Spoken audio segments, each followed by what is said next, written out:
2024 में आपको भी करना है जेआरएफ, तो डेफिनेटली आप सभी लोगों ने यूजीसी नेट एग्जामिनेशन के लिए जो भी पॉसिबल होगा सारे एफर्ट्स डाले होंगे। आप सब लोगों ने मॉक टेस्ट दिए होंगे, आप सब लोगों ने प्रिपरेशन की होगी, यूट्यूब पे बहुत सारे वीडियोस देखे होंगे, स्ट्रैटेजीज बनाई होगी, प्लानिंग करी होगी, पेपर को कैसे अटेम्प्ट करना है इसके बारे में भी बहुत ज्यादा गणित लगा ली होगी। बट आज मैं आप सभी लोगों से बात करने आई हूँ, स्पेशली उन स्टूडेंट से बात करने आई हूँ जिनका ये पहला अटेम्प्ट है या जिनका ये एक ऐसा अटेम्प्ट है जिसे वो मान के चल रहे हैं कि मेरा लास्ट अटेम्प्ट है। स्पेशली मेरी टारगेट ऑडियंस ये दोनों स्टूडेंट्स हैं। अगर आप लोग पहली बार पेपर दे रहे हो तो जाहिर सी बात है कि जब आप लोग मॉक टेस्ट दे रहे होंगे, जब आप लोग प्रिपरेशन कर रहे होंगे और उस दौरान अपने आप को इवैल्यूएट कर रहे होंगे, तो जो आपका स्कोर है वो अराउंड 130-150 जा रहा होगा, ऐसा मैं मान के चल रही हूँ। और अगर आप सभी लोगों ने ऑलरेडी पेपर एक बार दिया है या ये अटेम्प्ट को आप मान के चल रहे हो कि यार ये तो मेरा फाइनल अटेम्प्ट है, नेट बहुत बारी हो गया बट अब जो है वो पानी एकदम सर के ऊपर जा रहा है, मेरे को जेआरएफ चाहिए ही चाहिए, तो उनका टारगेट क्या होगा, उनका एस्पिरेशन क्या होगा कि उन्हें 230 नंबर लेके आने हैं। वैसे तो देखो 200 प्लस का टारगेट बना के अपन चलते हैं, मैंने पूरा का पूरा स्ट्रैटेजीज आपको बताई है,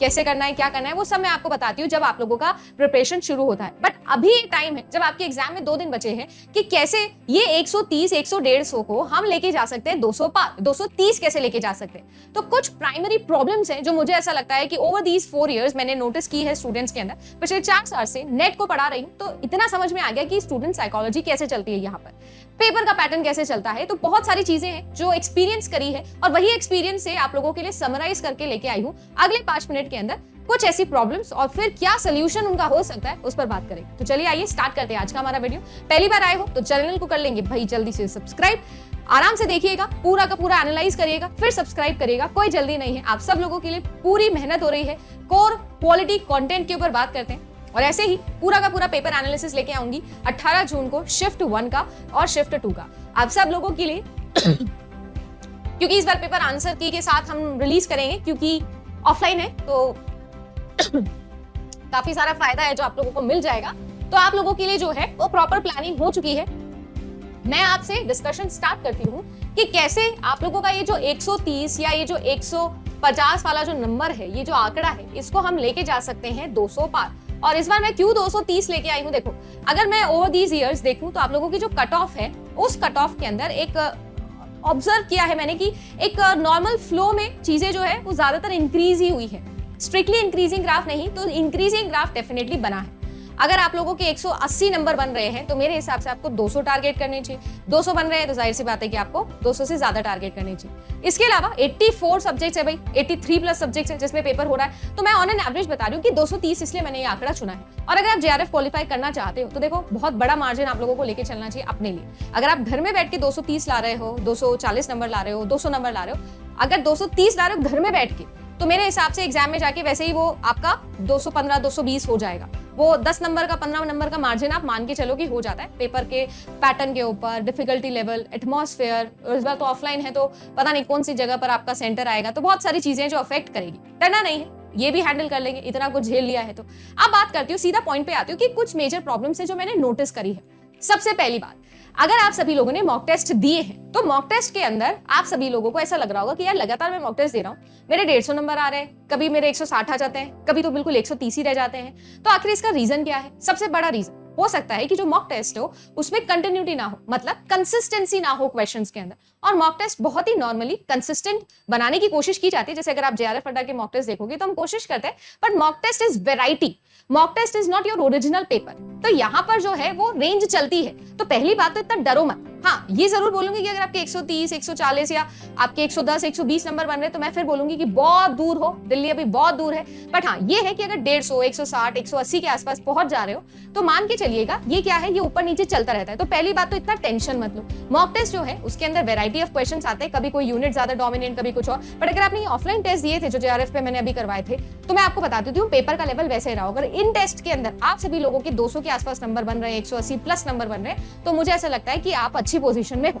बट अगर ऐसा नहीं हो रहा था तो मैम क्या प्रॉब्लम है, कैसे इवैल्यूएट करें और कैसे इंप्रूव करें? वैसे तो अब देखो 2 दिन बचे हैं, बट मैं आपको फिर बोलती हूँ, जितने भी मॉक टेस्ट आपने दिए, 10 मॉक टेस्ट दिए, उन 10 मॉक टेस्ट का क्या लिखो, नंबर लिखो, सबके नंबर लिखो कि मॉक 1 में कितने आए, 2 में कितने आए, 4 में कितने आए। एक बार अपने हाथ से वो सारे नंबर्स लिखो, है ना। थोड़ा टोटका सिखा रही हूँ, कोशिश करना सारे नंबर अपने हाथ से लिख लो।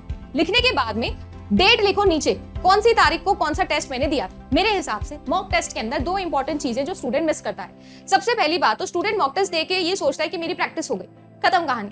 असली जो जंग है ना वो खत्म होती है कब, या वो आप लोगों की शुरू कब होती है, जब आपका एक्चुअली मॉक टेस्ट खत्म होता है और आपके रिजल्ट आपके सामने आता है। जब आपका मॉक टेस्ट का रिजल्ट आपके सामने आ गया, अब आपको उसको खोल के देखना है कि जो मैंने आंसर्स गलत किए, जो मैंने अनअटेम्प्ट किए, मतलब जो अटेम्प्ट नहीं किए, आखिर वो मैंने क्यों नहीं अटेम्प्ट किए थे, आखिर मैं उनमें क्या सिली मिस्टेक कर रही हूं या कर रहा हूं। तो आपका मॉक टेस्ट को, जो भी 10 mock test, 5 mock test, 2 mock test जितने भी दिए हो, वो सब लिखो, उनकी डेट लिखो नीचे, और ये देखो कि यार मैंने इसके अंदर कितने क्वेश्चन अटेम्प्ट किए, इसमें कितने अटेम्प्ट नहीं किए।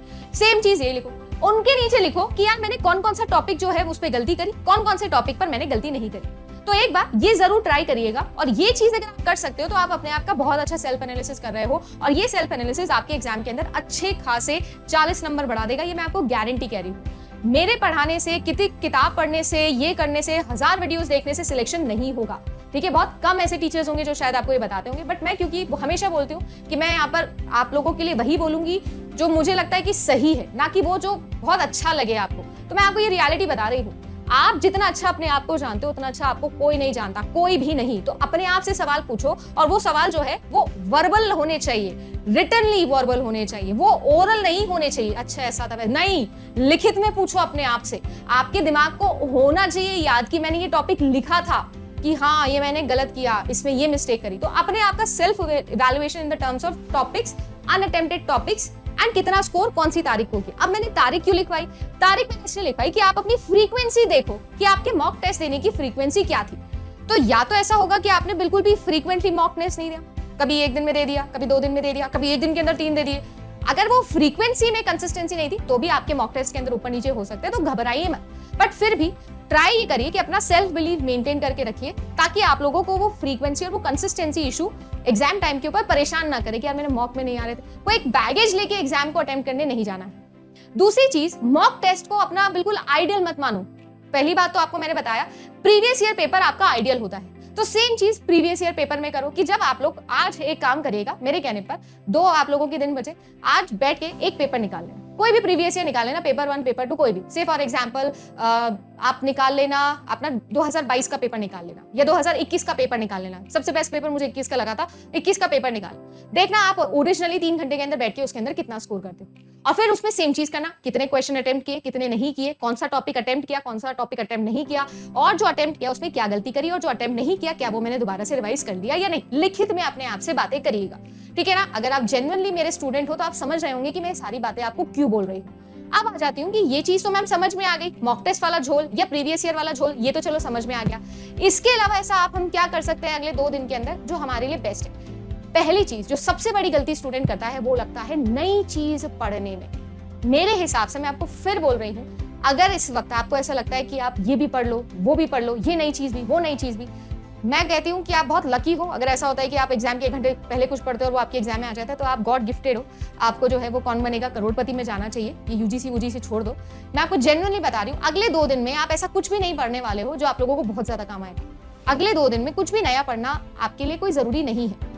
ट्राई ये करो, जितना भी पढ़े हो, चाहे 50% पढ़े हो, 70% पढ़े हो, जो भी पढ़े हो, उन्हें रिवाइज करो, उन्हें समराइज करो। कोशिश ये करो कि आपके सबकॉन्शियस माइंड के अंदर वो सारी चीजें जो पढ़े हो, सारी चीजें जो लिख के याद किए थे, वो सेटल डाउन हो जाए, और अपने सबकॉन्शियस माइंड को टाइम दो ताकि वो रिवर्ट बैक कर सके। ये एक साइंटिफिक प्रोसीजर है, डीप लर्निंग के अंदर भी हम यही कॉन्सेप्ट सीखते हैं। समझने की कोशिश करो, दिमाग के अंदर न्यूरॉन्स फायर्स हो रहे हैं, ऐसा नहीं कुछ भी चल रहा है, कुछ भी नहीं चल रहा है। अपने आप को प्रॉपर रेस्ट दो। आपने लगातार बहुत मेहनत करी है, इस वक्त मुझे बहुत अजीब भी लगता है, मैंने मैराथन लगाने की सोची थी, पर फिर जब मेरी टीम ने बोला कि मैराथन ये वो, तब हमने ये बैठ के डिसाइड किया और मैंने ये डिसीजन लिया था कि हम जो है वो लास्ट के दिनों में मैराथन्स नहीं रखेंगे। 15 तारीख तक सब खत्म कर दिया जाएगा। और यही चीज मैं दोबारा से आपको बोल रही हूँ, सिर्फ अगर कोई आप लोगों को रिवीजन के लिए बोल रही हूँ तो रिवाइज कर लो, बट फिर मैं बोलती हूँ जबरदस्ती अपने आप को ओवरफीड मत करो। जबरदस्ती बहुत ज्यादा वीडियो से रिवाइज करना या ये नहीं, ऐसा कुछ भी मत करो। मैं खुद भी बोल रही हूँ, मुझे भी नुकसान है इस चीज का, मैं भी तो यूट्यूब पे वीडियो बनाती हूँ ना, बट मैं फिर आपको बोलूंगी don't do it, do not do it. अपने दिमाग को रेस्ट दो, कोशिश करो कि जो पढ़े हो उसे अच्छे से रिकॉल कर सको एग्जाम टाइम में, तो गिव योरसेल्फ रेस्ट। कोशिश ये करो ज्यादा से ज्यादा टेबल्स और फ्लोचार्ट जो आप लोगों ने बना के याद किए उनको रिवाइज करो, समराइज करो, कलेक्शन ऑफ योर इन्फॉर्मेशन करो जो आप लोगों ने गेन करी है। That is it. तो ये चीज आप लोगों को प्लीज ध्यान रखिएगा, और यही चीज है जो आप लोगों का ये जो मेजर डिफरेंस है ना ये करता है। एंड तीसरा जो मेजर इशू है वो मुझे लगता है कि अगर आप ऑलरेडी यूजीसी नेट एग्जामिनेशन पहले अटेम्प्ट कर चुके थे तो ट्राई ये करिए ना कि आप लोग याद करें कि जब मैंने पहले अटेम्प्ट किया था तो मैंने क्या गलतियां की थी, उन गलतियों को इवेल्युएट करो और उन्हें दोहराना नहीं है, यही सबसे इंपॉर्टेंट चीज है। ऐसा कोई रॉकेट साइंस नहीं है, सिलेक्शन का सबसे इंपॉर्टेंट गेम यही है। देखो मैंने भी बहुत सारे एग्जाम्स दिए हैं, जेआरएफ क्वालिफाई किया है, 3 सरकारी नौकरी निकाली है, तो छोड़ी भी है ना, बहुत सारी चीजें देखी है, बहुतों में फेल हुई हूँ। एक पहला एग्जाम 2016 में 17 में जब भी दिया था एसएससी का, और बहुत ऐसा फीलिंग था, बट आपको पता है उसी टाइम पर जो है वो बड़ा लोचा हो गया था, और उसके बाद मैंने डिसाइड किया कि यार नहीं जाना, एसएससी वैसेसी नहीं करना। मतलब बहुत सारी चीजें, बहुत सारा अप्स एंड डाउन्स देखकर, बहुत सारे फेलियर्स झेलकर आप लोगों के सामने खड़े होकर ये चीजें बोल रही हूँ, क्योंकि सक्सेस आपको बिल्कुल नहीं सिखाती है, फेलियर आपको बहुत कुछ सिखाता है। तो बस वही चीज है कि एक गलती जो पहले कर चुके हो वो दोहरानी नहीं है। मतलब ये नहीं कि नई गलतियां करके आए, बट मैं ये बोलना चाह रही हूँ कि गलती होगी गलती से ही, बट जो कर के आए हो अगर वो दोहरा दिए तो वो गलती से नहीं होगी, वो आपकी बेवकूफी कहलाएगी। तो हमें बेवकूफ नहीं बनना है, आपने जो पास्ट में गलती करी वो नहीं दोहरानी है। एंड देन आता है कि अगर आपको ऐसा लगता है, जो फोर्थ इंपॉर्टेंट चीज, लास्ट चीज मैं बताना चाहूंगी, अगर मुझे ऐसा लगता है कि मुझे 200 पार या 230 के आसपास का नंबर लाना है, तो मैं फिर आपको बोलती हूँ कि आपकी जो टॉपिक रेंज है वो इंक्रीज होनी चाहिए। अगर आपको ऐसा लगता था कि आपने पहले 50 टॉपिक पढ़े थे और अभी भी आप 50 टॉपिक पढ़ के जा रहे हो, तो मेरे हिसाब से वो नंबर की रेंज आपकी इंक्रीज नहीं होगी। हमें अपना थोड़ा स्केल करना पड़ता है, नंबर बढ़ाने हैं तो थोड़े टॉपिक्स भी बढ़ाने रहे होंगे। तो आई होप आप लोगों ने वो तो पहले ही देख लिया होगा, मैंने कई बार वीडियोस में भी बोला ये चीज। अगर आप पहली बार तैयारी कर रहे हो, दिसंबर के लिए तैयारी कर रहे हो, तो कोशिश ये करना, अगर आप 50 टॉपिक्स पढ़ के जाते तो हम 70-75 टॉपिक्स पढ़ के जाएंगे, तो ऑटोमेटिकली वो रेंज बढ़ जाएगी, नंबर ऑफ अटेम्प्टेड क्वेश्चंस और करेक्टली अटेम्प्टेड क्वेश्चंस बढ़ जाएंगे। वैसे तो देखो हम 150 के 150 अटेम्प्ट करके आएंगे क्योंकि नेगेटिव मार्किंग नहीं है, बट मेरा मतलब है वो सही तरीके से अटेम्प्ट जो है वो करके आओ। गेस वर्क या जो आप लोगों का एजुकेटेड गेस है उस पर ट्राई करो कि फोकस करें, चॉइस एलिमिनेशन पे ट्राई करो, रिवर्स साइकोलॉजी यूज करो, ट्राई ये करो लॉ ऑफ कॉन्ट्रडिक्शन लगाना है, मतलब ऑप्शन से सही कौन सा है वो मत ढूंढो, ये ऑप्शन गलत क्यों है ये कोशिश करो ट्राई करने की। हो सकता है 10 सेकंड ज्यादा लगे, बट आप लोगों का गारंटी आंसर सही निकलेगा। तो अगर आप लोगों को इस बड़ी सी मार्जिन को क्रॉस करना है, तो जो इंपॉर्टेंट चीजें मुझे लगता था कि आपके काम आ सके वो मैंने आपको बताई।